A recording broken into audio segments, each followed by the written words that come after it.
cantidad de personas resultaron heridas el pasado viernes tras los enfrentamientos con la policía en las inmediaciones del Congreso Nacional.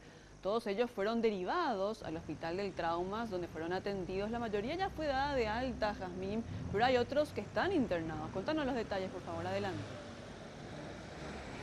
Sí, gracias. Y 39 pacientes fueron atendidos en total en el hospital de trauma luego de los incidentes del día viernes. En la mayoría de los casos, las heridas o las lesiones fueron provocadas por balines de goma, según explicaba el propio director del centro asistencial. También recordaba que todavía 2 pacientes se encuentran internados y al respecto esto es lo que nos decía. 36 superficiales que se fueron a su casa, 2 que están internados porque una se le operó de la muñeca, una fractura de muñeca, y otro se le puso un tubo de drenaje por una afectación pulmonar.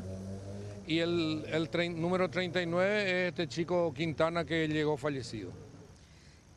Y lamentablemente uno de los atendidos aquí también fue Rodrigo Quintana, el joven que recibió varios impactos de bala en el local del PLRA y uno de los cuales le perforó el pulmón, según estuvo también detallando el fin de semana el doctor Pablo Lemir. Al respecto, recordó también Filártiga que el joven ya prácticamente llegó aquí sin signos de vida.